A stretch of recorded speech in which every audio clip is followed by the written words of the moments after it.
Dá pra gente entender esse 8 de janeiro começando lá atrás, cara? Ou é uma coisa que estão inventando agora?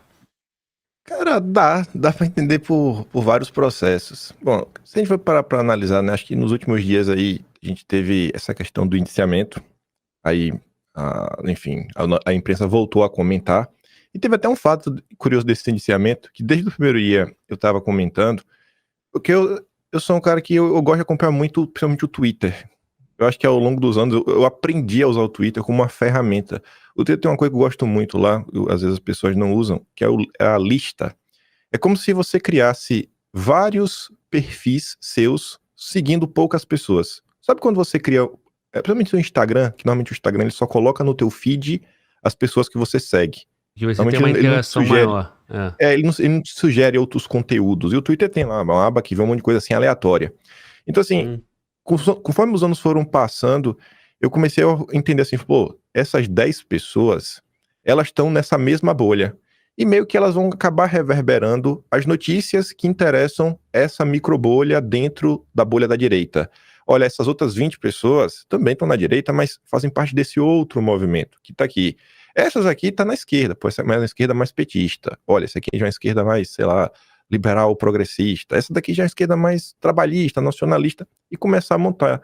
E aí, quando teve esse último indiciamento, uma coisa que chamou a atenção, foi o engajamento da coisa. Que ninguém tava ligando muito mais pro que tá acontecendo. Eu sinto que no momento atual, que você fala até com brasileiro, acho que o cara tá preocupado. O preço do dólar, a economia, a coisa tá realmente pesada. Até a segurança pública também parece que realmente tá piorando a cada dia. E aí, quando teve logo o indiciamento, e normalmente tem uma postagem que é clássica, é aquelas postagens de 7 da manhã, 7:30 da manhã, que os jornais fazem, urgente, breaking news, Polícia Federal faz isso, aquilo, outro, que na verdade foi até do dia da operação do Quilos Preto.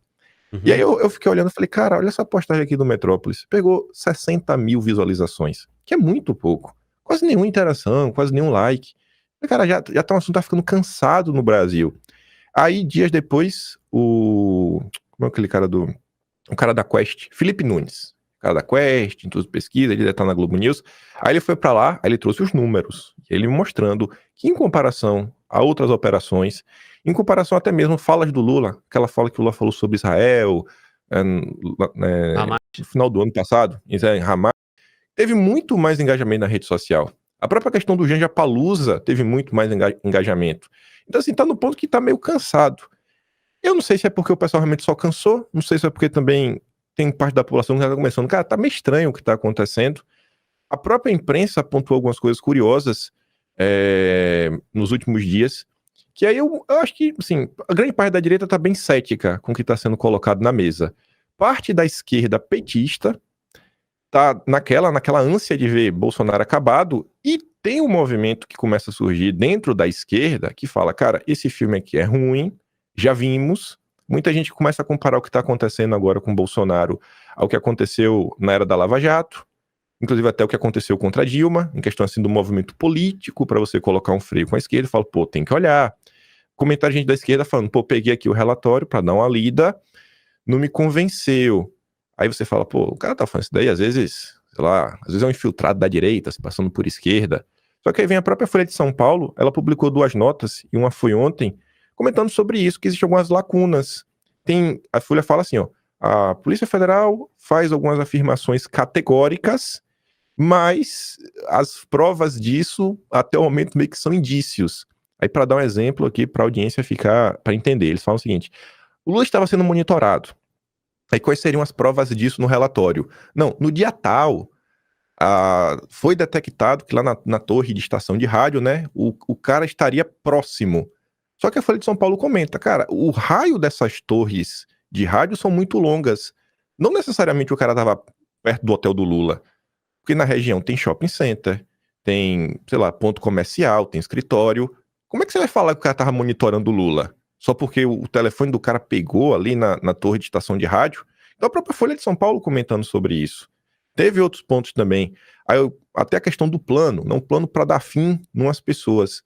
Quando você vai ler o relatório, e até um ponto você perguntar à pessoa, cara, explica aí sobre cada uma das pessoas que seriam dado fim nelas. Em que página do relatório tá isso daí? E com base no que isso aí tá sendo dito? Uma das pessoas que tá falando assim, não, eles iam dar fim em determinada pessoa. Quando você vai ler o relatório, fala assim, não, temos que neutralizar fulano. Neutralizar é aquela coisa, pode ser acabar com a vida de alguém? Pode. Neutralizar também pode ser assim, cara, vamos impedir que esse cara tenha algum tipo de poder, que esse cara tenha algum tipo de reação. Então começa a ter vários tipos dessas coisas, e aí se a gente for puxar para trás para entender, cara, como começa toda essa confusão, eu acho que a gente tá num ponto no Brasil que meio que tá todo mundo com sua opinião quase que já formada sobre o que tá acontecendo. Eu acho que a porcentagem de pessoas que pode mudar para um lado ou para o outro, eu acho que é basicamente mínima. E eu acho que a imprensa, ela tem um papel muito grande nisso. Eu acho que tu já deve ter saído da imprensa alguma vez. Na verdade, tu já saiu. Tem uma matéria do Estadão falando de você uma vez, em podcast, aí os policiais. Os adjetivos que usa pra falar de você fala, mano, isso aqui não sou eu. Eu não sou um extremista, um radical. Você já sentiu na pele que existe uma certa má vontade, a depender do lado que você tá político. E aí, quando você olha para tudo que a gente tá acontecendo, porque a grande tese é, a direita bolsonarista é um grande movimento radical, extremista, antidemocrático, golpista. Acho que essa é a tese, que é fechar as instituições e tudo mais. E aí as pessoas, às vezes, nunca param pra pensar assim, cara, de onde que veio essa tese? Que a direita quer fechar as coisas. De onde veio a tese do gabinete do ódio? De onde surgiu? Porque você entender esses pontos, às vezes pode ser curioso pra você falar, cara, tem alguma coisa meio estranha por aqui. Não sei se tu já se perguntou isso em algum momento. Porque às vezes as pessoas só compram, comprei a narrativa, tá, que a imprensa falou, é dito pelo não dito. E aí, se você quer olhar pra trás, eu vou ir falando, se tu quiser fazer uma pergunta do meio, tu vai. Cara, eu sou um bom ouvinte, cara. A minha audiência sabe que o convidado fala à vontade e eu tô prestando atenção e depois eu vou retomar tudo aí, cara. De boa. Então assim, se você volta no tempo, vamos voltar lá desde a eleição de Bolsonaro, pra gente ver a boa vontade da imprensa. Na época que teve lá a eleição e tudo mais, surgiu a jornalista Patrícia Campos Melo, da Folha de São Paulo, falando que teria ocorrido disparos em massa. Que esses disparos em massa teriam sido, assim, importantíssimos para a vitória de Bolsonaro, isso desbancou a banca, foi toda uma confusão. E aí foi judicializada a situação, levaram para o TSE na época para falar, olha só, a chapa tem que ser caçada e tudo mais.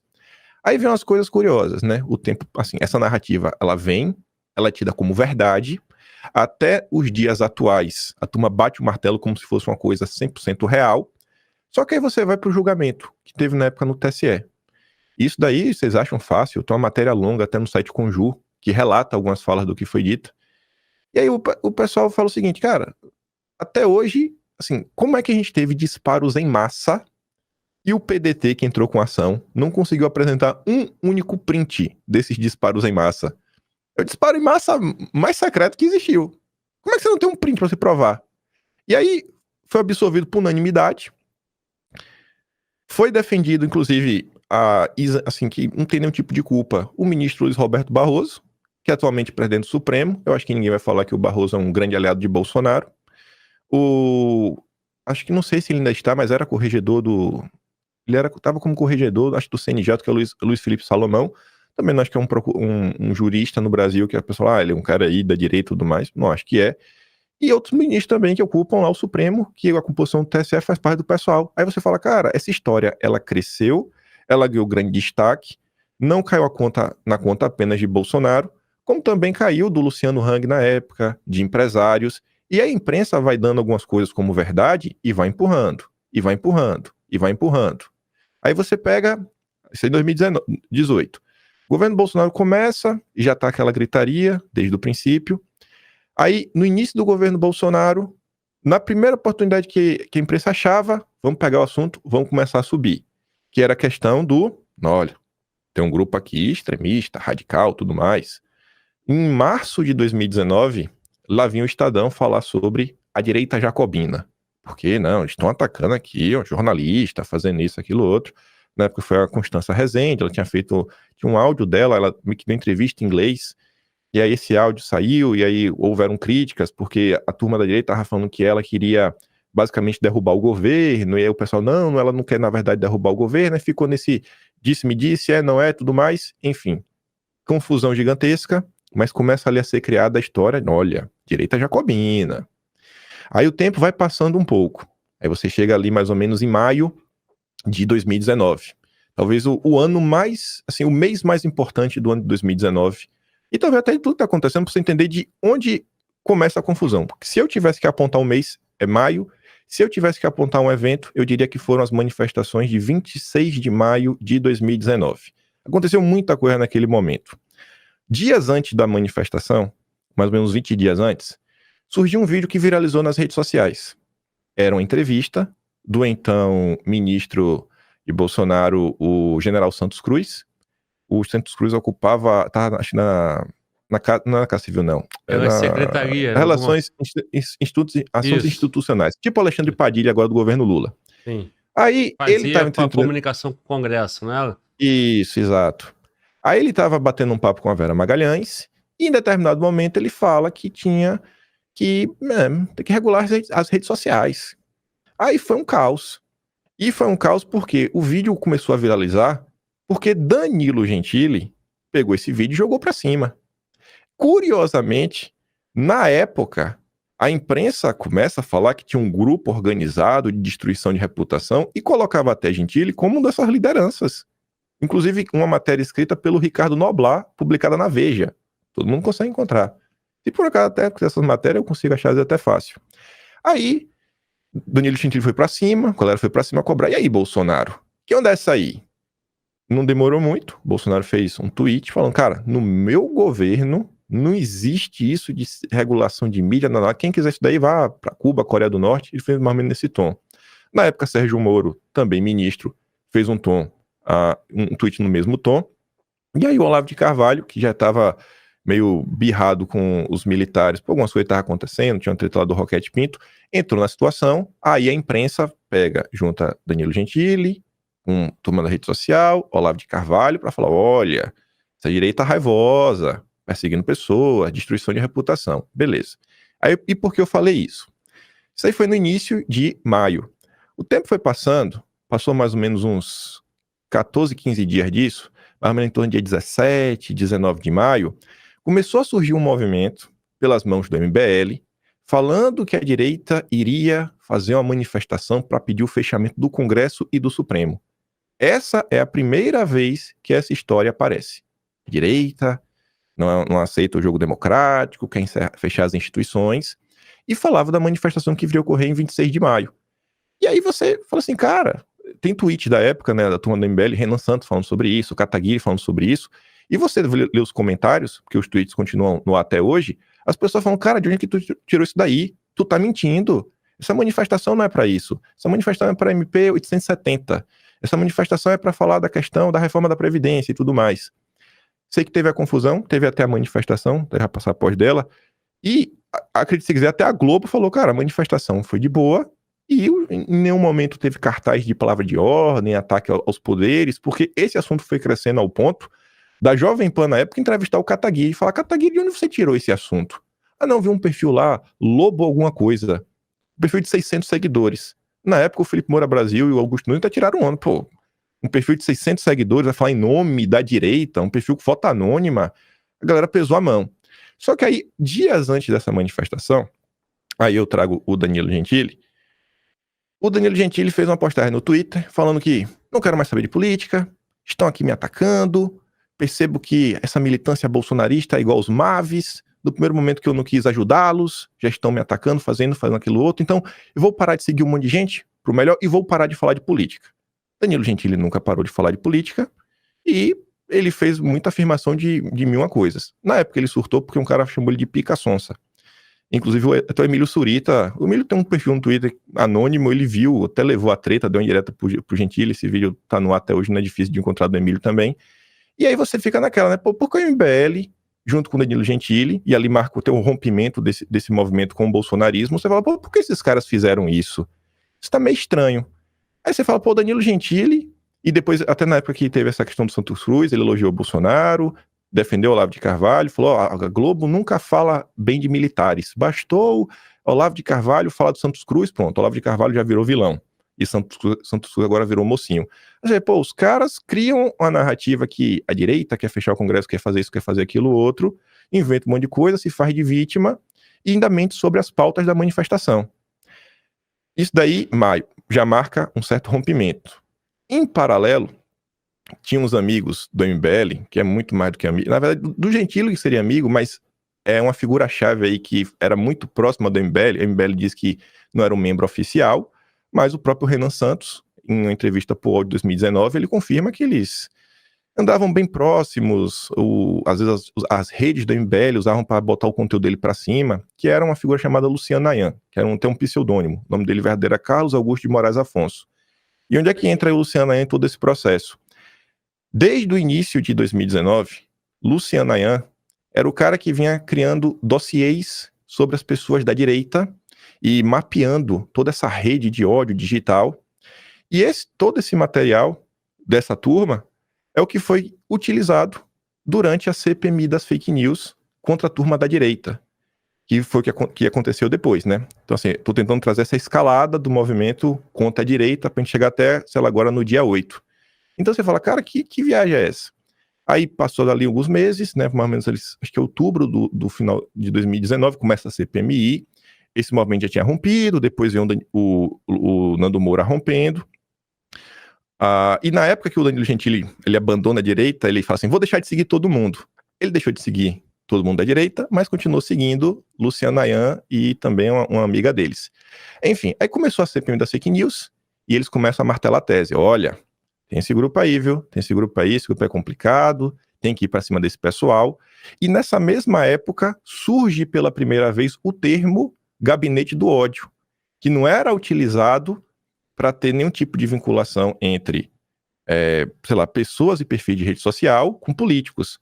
Era um termo unicamente utilizado para falar o seguinte, olha, no Palácio do Planalto tem ali um pessoal que é de uma ala mais radical e que fica ali influenciando Bolsonaro, inclusive, contra os próprios membros do governo. Não era uma articulação de desinformação em massa, que é toda a tese que eles tentam colocar nos dias de hoje. Foi uma matéria que saiu em setembro de 2019 pela jornalista Vera Rosa do Estadão. Foi juntando tudo isso, o Ayan entregou todo o material que serviu de base para a CPMI das fake news. Como é que se sabe que foi o Ayan lá, a turma do MBL? Primeiro, o próprio Ayan confessa isso, numa entrevista que ele deu para o Diário do Centro do Mundo. Segundo, o Ayan ele disponibilizou esse material, o dele, que é todo colorido, com os gráficos bonitinhos. E se você pegar o documento 32/2019, protocolado pelo Alexandre Frota, que é quem o Ayan falou que estava auxiliando, você vê que é exatamente o material que o Ayan disponibilizou, né, publicamente, inclusive na entrevista lá do Diário do Centro do Mundo. Então você vê essa relação. Aí você chega na CPI e faltava só o último ingrediente, que era, basicamente, você conseguir meio que dar uma direcionada e um fato político que gerasse uma certa aclamação. Aí surge Felipe Moura Brasil, na Cruzoé, falando dos blogueiros de crachá. Então você dá ali uma desenhada, curiosamente os blogueiros de crachá dão um match na lista do Ayan, e você consegue ali chegar mais ou menos próximo da questão do gabinete do ódio, pronto, você cria uma baita confusão, coloca na mesa e fala, pronto, agora tá na hora, vamos começar. Teve CPMI das fake news, levaram algumas pessoas, Alan dos Santos foi uma das pessoas que foram lá, mas o depoimento que mais chamou a atenção na CPMI das fake news foi o do Hans River, que falou, cara, nunca houve disparo em massa.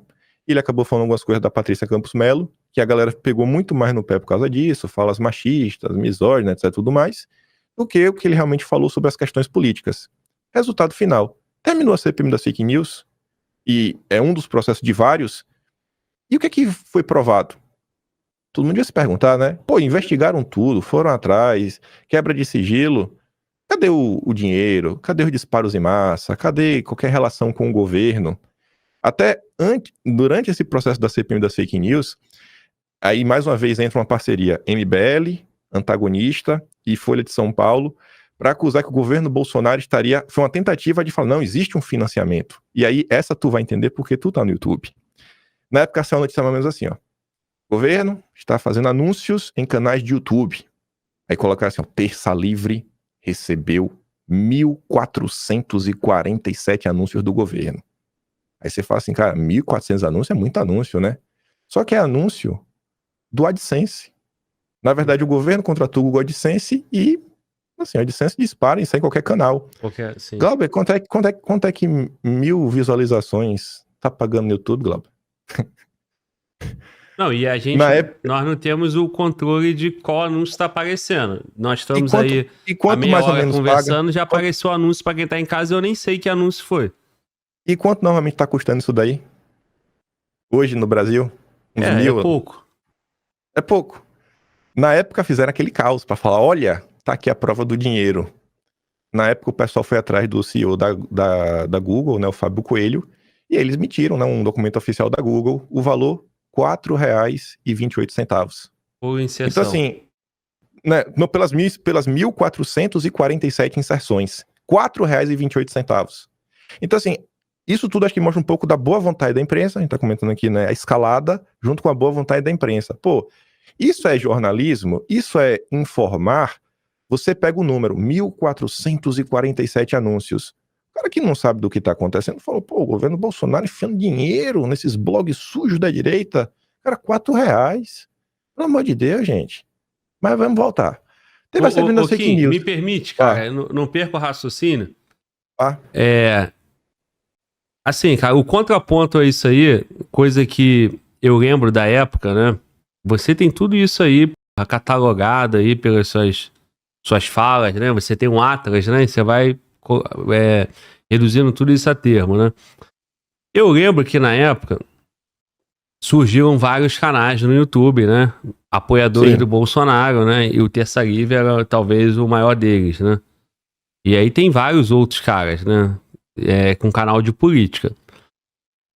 Para a imprensa, a minha leitura ali era o seguinte: o Bolsonaro declara guerra com a imprensa desde do período pré-campanha e ele precisava se comunicar em algum meio, né? O grande meio de comunicação do Bolsonaro sempre foi a rede social, né? Da direita em si. Por isso que nós temos aqui na rede social um alvo grandão e a estratégia para poder tirar essa força da direita é regulamentar a rede social, né? Então, assim, o que me parece, primeiro, ainda que, vamos ser bem coerentes aqui, sem hipocrisia, ainda que o Bolsonaro financiasse, o governo Bolsonaro financiasse canal no YouTube, que diferença tem do governo que está financiando a Globo, o SBT, a mídia tradicional? É verba de publicidade da mesma forma, né? O que pode ter acontecido contrário ao Terça Livre, contrário ao governo? Você está dizendo uma informação que eu não tinha, né? Que era R$4, irrelevante. As empresas e talvez o governo também pode direcionar os canais que quer que apareça publicidade. E nesse caso privilegiar o Terça Livre ou o Fala Global ou qualquer outro que queira. Mas é irrelevante de fato o valor Mas aí, vamos pegar essa questão até de direcionar. O antagonista foi um dos que levantou a bola.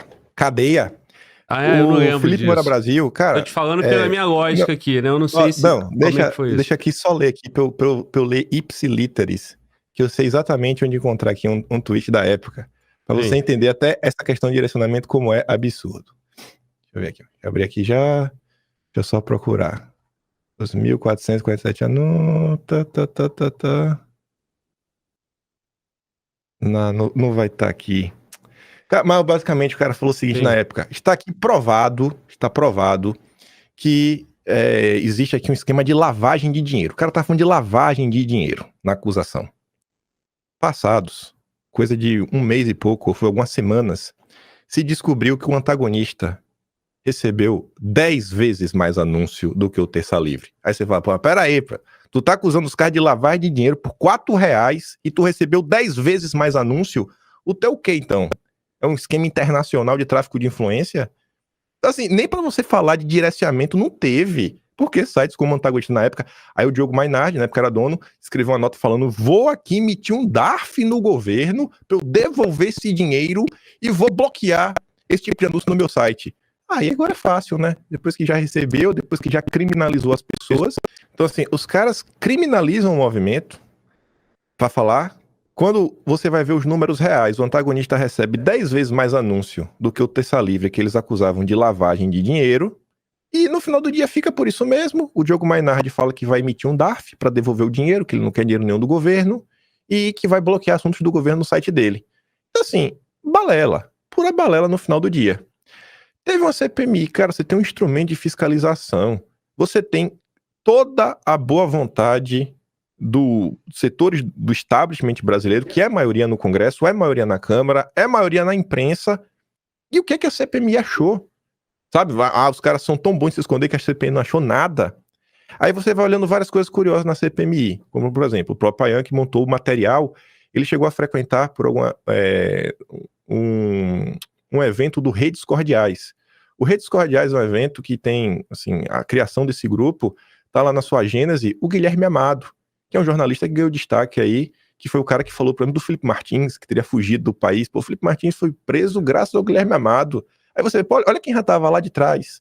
E você vai vendo nas Redes Cordiais, a Lídice da Mata estava no mesmo evento do Luciano Ayan. Quem é Lídice da Mata? Era a relatora da CPMI das fake news. Aí você fala, cara, que viagem é essa? E pior, a Lídice da Mata chegou a convocar o Ayan para a CPMI das fake news. Isso aqui tá engraçado. Aí quem era o presidente da CPMI das fake news? Era o Ângelo Coronel. Onde estava Ângelo Coronel certa vez? Fazendo uma live com Luciano Ayan, Madalene Laxo, Fábio Panúzio e Nereu Crispim, que é uma personagem que também vai falar dele daqui a pouco. Você fala, cara, que viagem é essa, né? Assim, então, assim, essa turma, eu acho que se tivesse que mostrar alguma coisa, um resultado concreto das investigações, não seria difícil. Não acho que é uma turma que teria interesse em passar a mão na cabeça dos bolsonaristas. Beleza. No ano de 2019 termina mais ou menos nesse ponto. E já tá todo mundo, né? O Bolsonaro já tá sendo criminalizado.